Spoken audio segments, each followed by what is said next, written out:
This is to all those who've been listening to Old Time Radio that I've been podcasting for 12 years. It's time for you to purchase the Old Time Radio collection now at the lowest prices ever. 500 gigabyte external hard drive chock full of radio shows that we all love. And don't forget the bonuses. Here's my offer. I need everyone who hears my voice to go to oldtimeradiodvd.com to place your order today. With every order, I will include a comprehensive show guide with episode descriptions. Over 1,982 pages. This is truly once-in-a-lifetime deal. Place your order today at oldtimeradiodvd.com. You will be glad you did.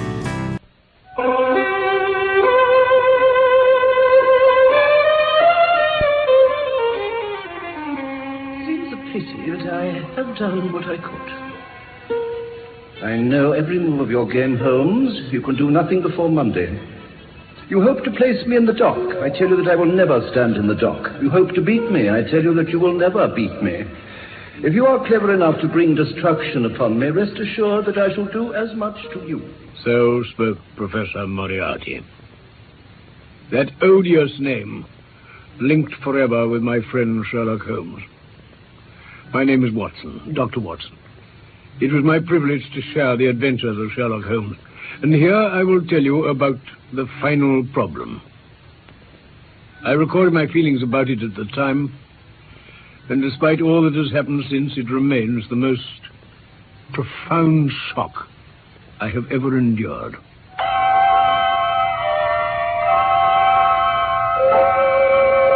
In an incoherent, and as I deeply feel, an entirely inadequate fashion, I have endeavored to give some account of my strange experiences in the company of Mr. Sherlock Holmes. It was my intention to have stopped there, and to have said nothing of that event which has created a void in my life which the lapse of 2 years has done little to fill. My hand has been forced, however, by the recent letters in which Colonel James Moriarty defends the memory of his brother. But I alone know the absolute truth of the matter, and I am satisfied that the time has come when no good purpose is to be served by its suppression. It may be remembered that after my marriage, the very intimate relations which had existed between Holmes and myself became to some extent modified. He still came to see me from time to time when he desired a companion in his investigations, but these occasions became less and less, until I find that in the year 1890 there were only 3 cases of which I retain any record. During the winter of that year and the early spring of 1891, I saw in the papers that he'd been engaged by the French government upon a matter of supreme importance, from which I gathered that his stay in France was likely to be a long one. It was with some surprise, therefore, that I saw him walk into my consulting room upon the evening of that 24th of April. Good evening, my dear Watson. Holmes, bless my soul, I'm delighted to see you. Oh, but you're so pale, Holmes. You've lost so much weight. I think you know me well enough, Watson, to understand that I'm by no means a nervous man. At the same time, it's stupidity rather than courage not to recognize danger when it's close upon you. Of course. Bless me, Holmes, your knuckles, they're bleeding. Yes. That reminds me. I must beg you to be so unconventional as to let me leave presently by scrambling over your back garden wall. You've been fighting with some villains. They're waiting for you outside. Just so. Is Mrs. Watson in? No, she's away, visiting. Indeed? Then you're alone? Quite. Well, that makes it the easier for me to propose that you should come away with me for a week. Away? Where to? The continent. Whereabouts? Oh, anywhere. It's all the same to me. Holmes, I've been summoned on some pretty odd errands with you in my day, but this is the first time you've suggested anything in the nature of an aimless holiday. If there's something behind all this, then I think you'd better tell me. You've never heard of Professor Moriarty? Moriarty? There's the genius and the wonder of the thing. This man pervades London. That's what puts him on a pinnacle in the records of crime. I tell you, Watson, if I could free society of that man, I should feel that my own career had reached its summit. I should be prepared to turn to some more placid line in life. He's the organizer of half that is evil and nearly all that is undetected in this great city. Really? At the age of 21, he wrote a treatise on the binomial theorem, which has been acclaimed all over Europe. 21? Yes. On the strength of it, he won the mathematical chair at one of our smaller universities. To all appearance, he had a brilliant career before him. Had? What went wrong? Nature's other gift to him was a criminal strain of the most diabolical kind. Instead of his extraordinary mental powers overcoming this, they increased it, making it infinitely more dangerous. At any rate, dark rumors gathered round Moriarty in this university town, and eventually he was compelled to resign his chair. He came to London and set up as an army coach. But you say you've penetrated all his secrets now, Holmes. Well, surely that's the end of him. Precisely. Well, then. In 3 days' time, the professor and all the principal members of his gang will be in the hands of the police. Then will come the greatest criminal trial of the century, followed, I believe, by the rope for all of them. In 3 days, you say? Yes. And yet you're here to suggest we go off to Europe and you don't care where? My nerves are fairly proof, Watson. None better. But I must confess to a start when, this morning, I saw the very man who had been so much in my thoughts standing there on the threshold of my room.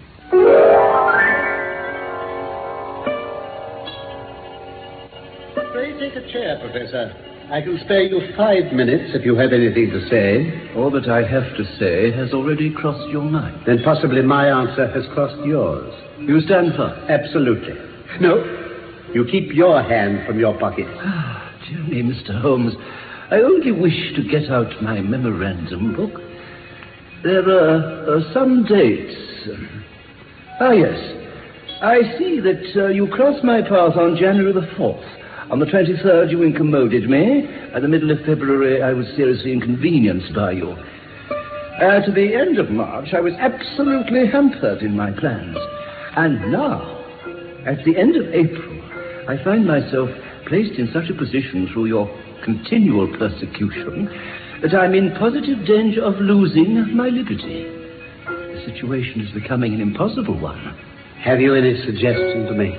You must drop it, Mr. Holmes. You really must, you know. I'm afraid that in the pleasure of this conversation, I'm neglecting business of importance which awaits me elsewhere. Well. It seems a pity that I have done what I could. I know every move of your game, Holmes. You can do nothing before Monday. You hope to place me in the dock. I tell you that I will never stand in the dock. You hope to beat me. I tell you that you will never beat me. If you are clever enough to bring destruction upon me, rest assured that I shall do as much to you. You have paid me several compliments, Mr. Moriarty. Let me pay you one in return when I say that if I were assured of the former eventuality, I would, in the interests of the public, cheerfully accept the latter. I can promise you the one, but not the other. Good day to you, Mr. Sherlock Holmes. What sort of a man is he? Professor Moriarty is not a man who lets grass grow under his feet. I went out about midday to transact some business in Oxford Street. As I passed the corner, which leads from Bentinck Street onto the Welbeck Street crossing, a two-horse van, furiously driven, whizzed round and was on me like a flash. I sprang for the footpath and saved myself by the fraction of a second. But the van was gone in an instant. I kept to the pavement after that, I can tell you. Don't blame you. But as I walked down Deer Street, a brick came down from the roof of one of the houses. It shattered to fragments at my feet. Holmes, this is dreadful. I took a cab after that and reached my brother's rooms in Pall Mall, where I spent the day. Now I've come round to see you, and on my way here was attacked by a rough with a bludgeon. I knocked him down, and the police had him in custody. Well, now I know why you wanted to close the shutters and leave by the back door. Exactly. But look here, Holmes, why not spend the night here? No, my friend. I have my plans laid, and all will be well. Matters have gone so far now that they can move without my help as far as the arrest goes. Though, of course, my presence will be necessary later for a conviction. Of course, yeah. I really cannot do better than get away for the next few days until the police can act. So, it would be a great pleasure to me if you could accept my invitation to come to the continent. Well, the practice is quiet, and I have an accommodating neighbor. I should be glad to come with you, Holmes. And to start tomorrow morning? If necessary. Capital. Then these are your instructions, my dear Watson, and I beg you to obey them to the letter. Oh, well. You will dispatch whatever luggage you intend to take by a trusty messenger unaddressed to Victoria tonight. Yeah. In the morning, you will send for a hansom, instructing your man to take neither the first nor the second which may present itself. Yes, I follow. You will jump into this hansom and drive to the Strand end of the Lowther Arcade, handing the address to the cabbie on a piece of paper with a request that he will not throw it away. Yes. Have your fare ready, and the instant your cab stops, dash through the arcade, timing yourself to reach the other end at 9:15. 9:15. You will find a small brougham waiting by the curb, driven by a fellow with a heavy black cloak, tipped at the collar with red. Step in, and you will reach Victoria in time for the Continental Express. Where shall I meet you? At the station. The second first-class carriage from the front will be reserved for us. That carriage is our rendezvous, then? Yes. And now, my dear Watson, I will take the liberty of finding my way out of your back door and across your garden into Mortimer Street. Until tomorrow, then. Tomorrow, Holmes. You may depend on me.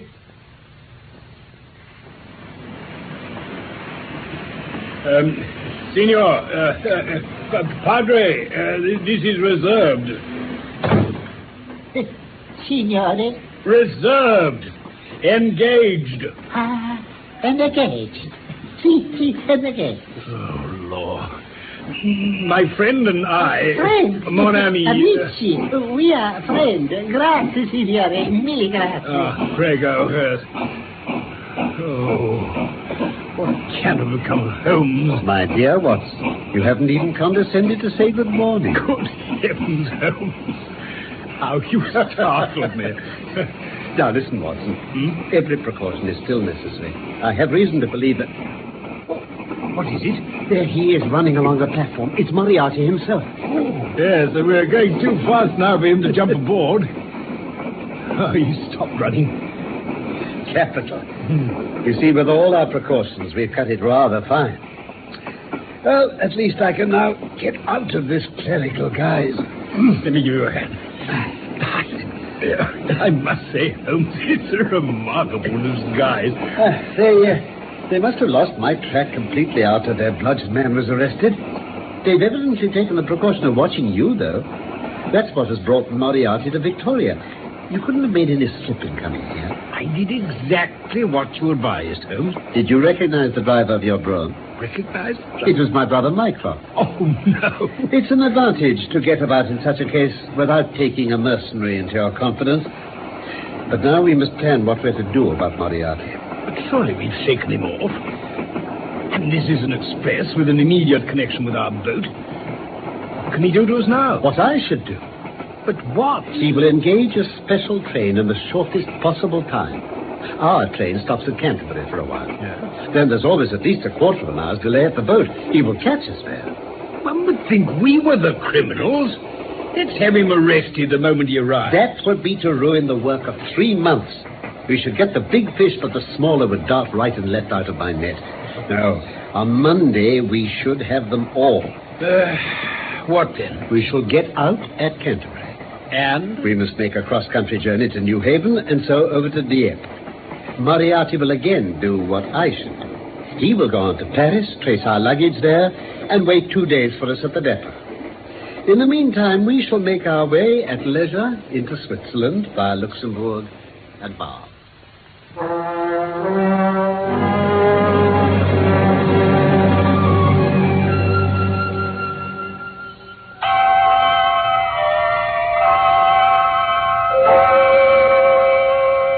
We alighted at Canterbury, only to find that we'd have to wait an hour before we could get a train to New Haven. We made our way to Brussels that night. We moved on the third day as far as Strasbourg. On the Monday morning, Holmes had telegraphed to the London police, and in the evening we found a reply waiting for us at our hotel room. Holmes tore it open and then, with a bitter curse, hurled it into the grate. They've secured the whole gang with the exception of Moriarty.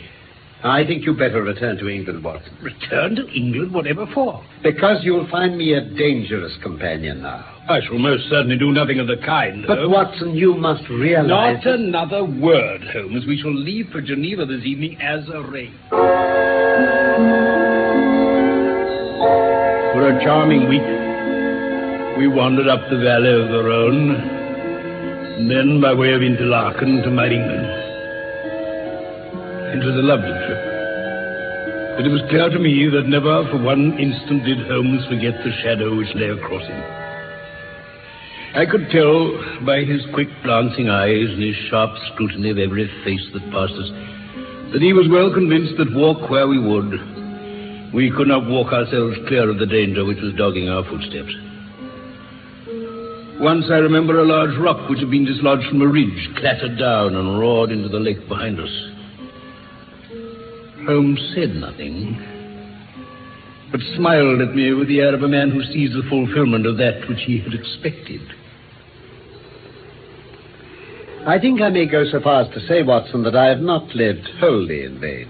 If my record were closed tonight, I could still survey it with equanimity. In over 1,000 cases, I'm not aware that I'd ever used my powers upon the wrong side. Your memoirs will draw to an end, Watson, upon the day that I crown my career by the capture or extinction of the most dangerous and capable criminal in Europe. I shall be brief and yet exact in the little which remains for me to tell. It is not a subject on which I would willingly dwell. It was on the 3rd of May that we reached the little village of Meiringen, where we put up at the Englischer Hof, then kept by Peter Steiler the elder. At his advice, we set off next afternoon with the intention of spending the night at the hamlet of Rosenlaui.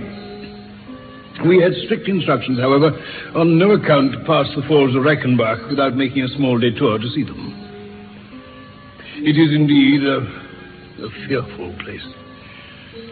The torrent, swollen by melting snow, plunges into a tremendous abyss from which the spray rolls up like smoke from a burning house.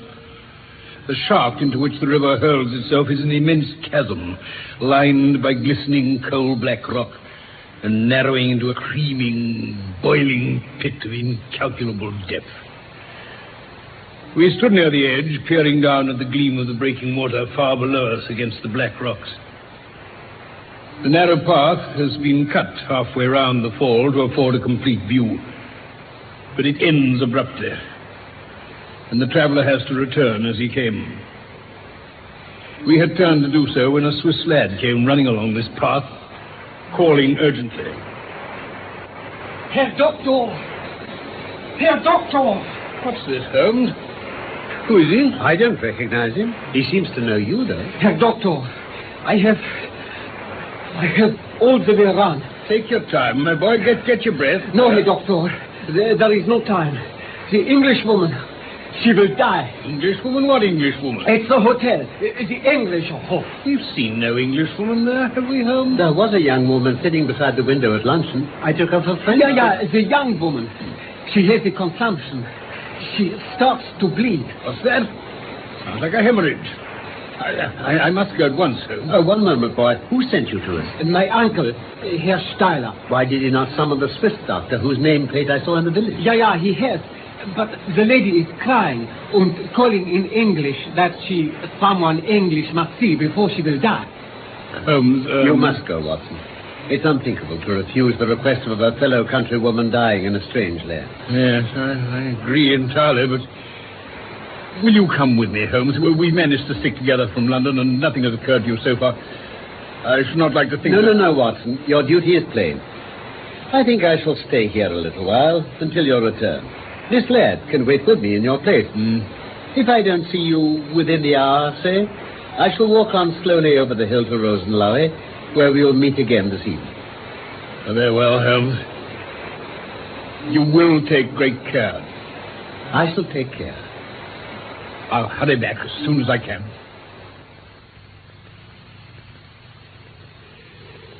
Herr Steiler! Herr Steiler! Dr. Watson, have you been running? Where is she? I trust she's no worse. Excuse me, Doctor, but I do not understand. The Englishwoman, the one who's ill with consumption. There is some mistake, Doctor. What? We have no English lady here at present. The message you sent, the boy, your nephew. I have no nephew, Doctor. What? And a message? I sent no message to you. Great heavens, they've caught up with us after all. Doctor. Has any stranger arrived here since we left? One only, an Englishman. But I think you must know him. Huh? He asked if you and Herr Holmes were lodging with me. Say no more. Where did he go? I believe he went to take a walk. Herr Steiler, there isn't a moment to lose. I beg you to accompany me to the Reichenbach Falls immediately. Willingly, Doctor, but may I ask... I will explain as we go, but we must not delay one further second. The chances are we may yet be in time.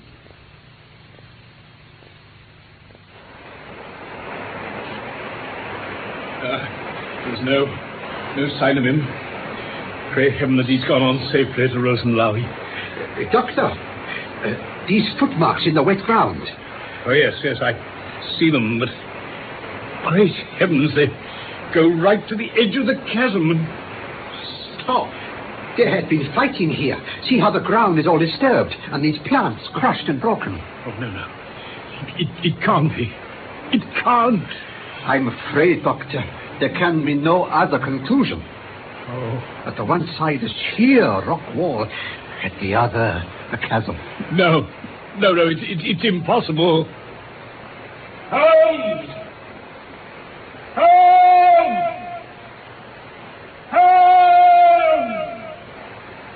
You must keep from the edge, Doctor.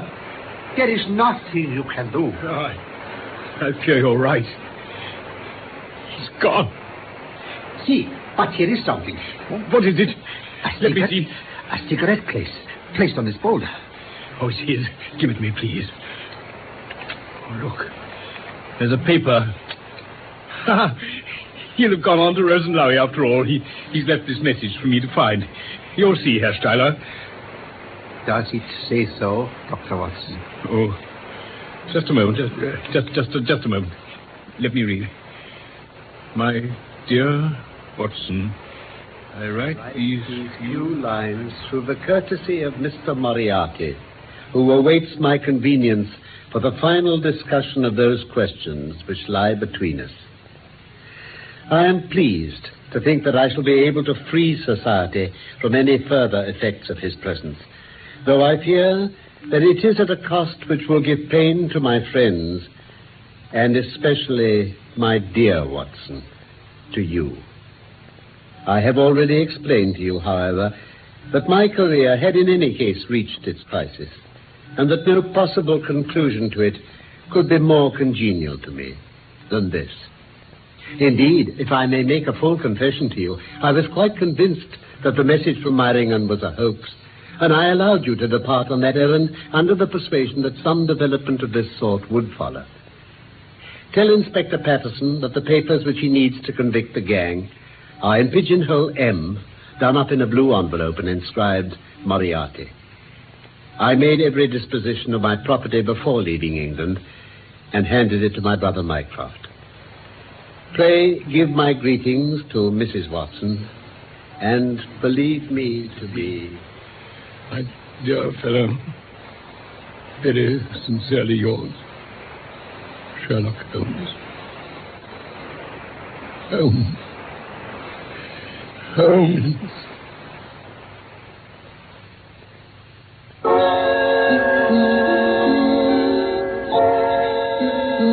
A few words may suffice to tell the little that remains.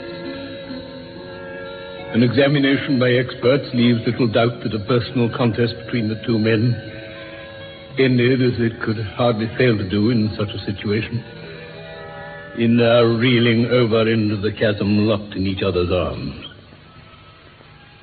Any attempt at recovering the bodies was absolutely hopeless. And there, deep down in that dreadful cauldron of swirling water and seething foam, will lie for all time the most dangerous criminal and the foremost champion of the law of their generation. The Swiss youth was never found again, But there can be no doubt that he was one of the numerous agents whom Moriarty kept in his employ. As to the gang, the evidence which Holmes had accumulated completely exposed their organization. But of their terrible chief, few details came out during the proceedings. And if I have now been compelled to make a clear statement of his career, it is due to those injudicious champions who endeavored to clear his memory by attacks upon him, whom I shall ever regard as the best and the wisest man whom I've ever known.